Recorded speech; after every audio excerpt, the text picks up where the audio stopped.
हो बुद्धाय जय भीम मित्रांनो, मी अनिकेत मोरे तुमचं पुन्हा एकदा स्वागत करतो माझ्या यूट्यूब चॅनल आसुतकर मोरे नंबर 1मध्ये. आणि आज मी आलो आहे ना, तर ते आहे भिवंडी तालुक्यातील जानवळ गावाजवळील प्राचीन बौद्ध लेणी. आणि ह्या बौद्ध लेणीला लोणारची लेणी असंही म्हटलं जातं. आणि ही बौद्ध लेणी आहे. शिवाय ह्या लेणीमध्ये आल्यानंतरला ह्या लेणीचा जो परिसर आहे तो अतिशय सुंदर परिसर आहे. तिथे कोणत्याही प्रकारचं शुल्क आकारलं जात नाही लेण्यामध्ये प्रवेश करण्यासाठी. आणि संपूर्ण एका खडकामध्ये ही कोरीव लेणी आपल्याला इथे दिसून येते. सुरुवातीला म्हणजे ज्या प्रकारे लेण्यांचं बांधकाम असतं त्याच प्रकारचं अगदी अतिशय सुंदर असं बांधकाम येथे केलं गेलेलं आहे. लेणीच्या सुरुवातीला डाव्या बाजूला असलेलं हे पाण्याचा टाका आहे. आणि जो पाण्याचा सोर्स आहे येथे बौद्ध भिक्खूंना राहण्यासाठीची जी सुविधा केली होती, तर त्यासाठी ही पाण्याची देखील इथे सुविधा आहे. आणि इथे आपल्याला पाहता येते आता हे जे पाणी आहे ते आता थोडं उन्हाळ्याचं वातावरण म्हणजे उन्हाळा यायला जवळ ठेपला आहे, त्यामुळे पाण्याची पातळी थोडी कमी झालेली आहे. आणि सुरुवातीला आपण जेव्हा आतमध्ये जातो तर त्या वरच्या ज्या जी ही आहे पट्टी आहे त्या पट्टीवरती जे लेण्यांचं जुन्या काळच्या ज्या पद्धतीने कोरीव लेण्या तयार केल्या जायच्या तर त्यासारख्या अगदी ह्या आपल्याला शिल्प आपल्याला पाहता येतं. तर इथलं अजून एक आकर्षणाचं भाग म्हणजे काय तर ह्या लेण्यांच्या शेजारीच उजवीकडे असलेले ही एक शिल्प. तर ह्या शिल्पाचं खूप सुंदर असं इथे आपल्याला प्रतिकृती पाहता येते. आणि खूप सुंदर असं कोरीव काम केलेलं आहे. हे राजा आहे आणि ते इतर ज्या राजाचे जेवढे दासी किंवा सेवक आहेत तर त्याचे अशी ही प्रतिकृती बनवलेली आहे. आणि ही देखील प्राचीन बौद्धकालीन पद्धतीची तयार केलेली लेणी असल्यामुळे हे आपल्याला इथे दिसून येतं. शिवाय पुढे आल्यावरती अजून असे बरेचशा गोष्टी आहेत, पण इथे आता त्यांनी थोडंसं याला शिव मंदिर किंवा असं म्हणजे ह्याचं रूपांतरण दिलेलं आहे. या लेणीचं आता अतिक्रमण करून त्याच्यावरती खंडेश्वरी देवीचं मंदिर आहे असं म्हटलं जातं. पण ही प्राचीन बौद्ध लेणी आहे, त्याच्यामध्ये काही दुय्यम मत नाही. कारण ह्यातले जे खांब आहेत त्यांचं बांधकाम आणि ह्यांवरती असलेल्या या शिल्पाच्या कलाकृती ह्या आपल्याला बौद्धकालीन लेण्यांचं आपल्याला दिसून येतात. लेण्या आहेत हे दिसून येतात. ह्यांचं जे बांधकाम आहे हे 5व्या ते 8व्या शतकापर्यंत पूर्ण करण्यात आलं होतं. आणि हे जे पिलर आहेत त्या पिलर अतिशय सुंदर पद्धतीने बांधलेले कोरलेले पिलर आहेत. काही तुटलेले पिलर आहेत त्याचे जे हे आहेत अवशेष आहेत ते देखील आपल्याला इथे पाहता येतात. त्याच्यावरती आपल्याला कमळाच्या पाकळ्यांसारखा जो शेप आहे तो पण दिसून येतो.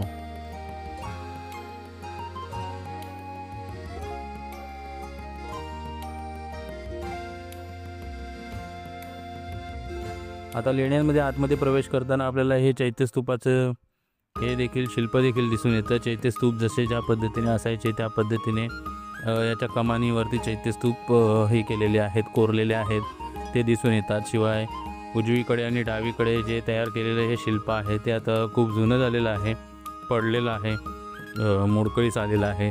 तर त्याचं अजून काय संरक्षण वगैरे केलेलं गेलं नाही आहे. शिवाय इकडच्या ज्या बुद्ध मूर्ती आहेत, ज्या मूर्त्या आहेत तर त्यांचं हे जे काम आहे जे बौद्ध लेण्या असतात तर त्याच पद्धतीचं अगदी हुबेहूब आपल्याला इथे दिसून येतं.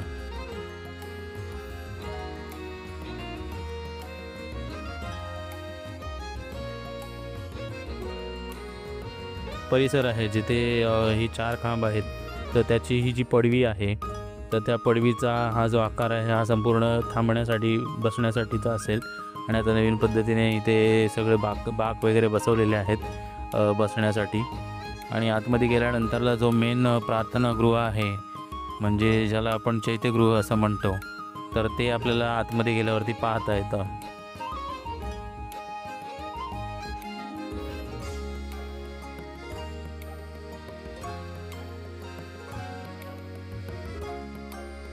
अतिशय सुंदर असं ही लेणी आहे. इथे येऊन नक्कीच तुम्ही भेट द्या, तुम्हाला देखील याच्यामध्ये फरक जाणवेल. आपण आता जो पाहतोय तो आहे चैत्यगृह. आणि इथे जे जुने भिक्खू लोक होते ते इथे ध्यानसाधना वगैरे करायचे. आणि ते प्रार्थना वगैरे घेतली जायची. ज्या पद्धतीने दिवळ्या आहेत, म्हणजे सूर्यप्रकाश कमी असेल रात्रीच्या वेळेस तर त्यावेळी तिथे दिवे वगैरे लावायचे. तर तशा त्या दिवळ्या आहेत. आता त्या दिवळ्यांमध्ये गणपती आणि शंकराचं हे फोटो वगैरे ठेवण्यात आलेला आहे. कारण त्याचं बांधकाम आपल्याला लगेच दिसून येतं की समोरच वेगळ्या पद्धतीचं आता बांधकाम करण्यात आलेलं आहे. तर 22 फेब्रुवारी 1990मध्ये ह्याला रिन्युवेट करण्यात आलं होतं. तर त्याची डेट देखील तिथे लिहून ठेवलेली आहे. आणि हे पण तुम्ही पाहत आहे, हे सगळं नवीन सिमेंटचं बांधकाम आहे. हे यज्ञकुंड वगैरे केलेलं आहे आणि ते महाशिवरात्रीला पण गर्दी वगैरे होते. पण ही बौद्ध लेणी आहे, याच्यामध्ये काही दुय्यम मत नाही. तर आता ही आपण समोर पाहतोय ती मूर्ती नंतरला ठेवण्यात आलेली आहे. जर ती याच्यामध्येच कोरली गेली असती तर ती डायरेक्ट अखंड शिलेमध्ये आपल्याला दिसून आली असती. तर मला असं वाटतं की ही ठेवलेली आहे नंतरला. आणि हे वरतून बांधकाम, हे जे कोरीव काम आहे ते त्याच्या मागे आहे. आता हा जो आहे हे मेन गर्भगृह आहे. गर्भगृह किंवा आपण त्याला शून्यागार असं म्हणतो, जेथे बौद्ध भिक्खू बसून ध्यान साधना करायचे आणि साधना इथे त्यांची पूर्ण व्हायची. तर त्याचे हे सगळे व्रण आपल्याला इथे दिसून येतात. जे कोरीव काम केलं होतं त्यासाठी ड्रेनेज सिस्टम देखील इथे आहे जुन्या पद्धतीची. तर आता इथून मी दुसऱ्या ठिकाणी जात आहे. असंच एक जुन्या पद्धतीची अगदी बौद्धकालीन एक विहार आहे, ज्याला आता शिवमंदिर असं म्हणून म्हटलं जातं. म्हटल्याप्रमाणे 13व्या शतकात त्याचं बांधकाम केलं गेलं. तर हे जे जानवळ गाव आहे, त्या जानवळ गावाचा जो गेट आहे, त्या गेटपासून आतमध्ये गेल्यानंतरला लोणाड म्हणून एक गाव आहे.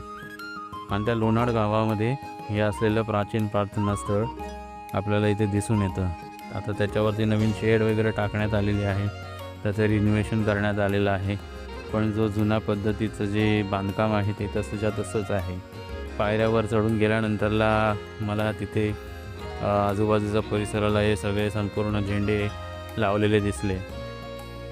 आणि पुढेवरती गेल्यानंतरला त्याची कलाकृतीला थोडंफार तशीच्या तशीच आहे. म्हणजे थोडा काही नवीन करण्यात जास्त काही फरक केलेला नाही आहे. जसं ज्या पद्धतीने आहे तसं, म्हणजे बसण्याची आसन व्यवस्था वगैरे तशीच आहे. आता हे नवीन बाक वगैरे लावलेले आहेत. ते इथे आल्यानंतरला आपल्याला ना सर्वप्रथम डाव्या हाताला आपल्याला हे ओटीव स्तूप वगैरे दिसून येतात. आणि ही जी कलाकृती आहे ती बौद्धकालीन आहे हे आपल्याला दिसून येतं. शिवाय हे ओटीव स्तूपाच्या बाजूला आता त्याचं शिवलिंगामध्ये रूपांतरण करण्यात आलेलं आहे. तर हे मला असं वाटतं की हे जे ओटीव स्तूप आहेत तसेच दिसत आहेत. वरून थोडं कर्वेचर आणि खालून स्क्वेअर चौकोनी असं त्याचं एक हे असतं ओटीव स्तूपाचं. बाजूला पडलेली ही जी शिळा आहे त्याच्यावरती देखील आपल्याला बौद्धकालीन शिल्पकृती कलाकृती आपल्याला दिसून येतात. ॲक्च्युली हे विहार आहे, हे त्याच्यावरती आपल्याला हे संपूर्ण वेगवेगळे ज्या बौद्ध देवता आहेत, आकाश देवता, जलदेवता, त्यांचं आपल्याला इथे एक दिसून येतं कलाकृती. त्यानंतरला ह्या ज्या हे आहेत शिल्पकृती, तर ह्या सगळ्या बौद्धकालीनच आहेत. मग ह्याच्यामध्ये आपल्याला फरक लगेच जाणवतो. आणि त्या आल्यानंतरला आपल्याला थोडंसं नवीन पद्धतीने काय केलेलं आहे ते लगेच जाणून येतं, दिसून येतं. तर अशा पद्धतीचं ही संपूर्ण ह्याचं बांधकाम आहे आणि पण जतन करून ठेवलेलं आहे. प्रार्थनास्थळ आहे हे. इथे ओटीव स्तूप असल्यामुळे मला तरी असं वाटतं की इथे ना ओटीव स्तूपाचं महत्त्व ह्यासाठी करायचं की जुन्या जेव्हा भिक्षू वगैरे ह्या लोक जे निर्वाण व्हायचं त्यांचं, तर त्यांच्या ज्या अस्थी आहेत तर त्या या ठिकाणी जतन करून ठेवल्या जायच्या.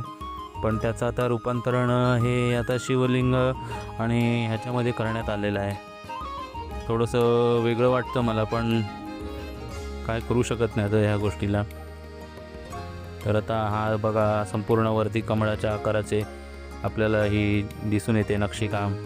शिवाय हे आजूबाजूचं बनवलेलं आहे, तयार केलेलं हे संपूर्ण दगडाचं बांधकाम आपल्याला इथे दिसून येतं.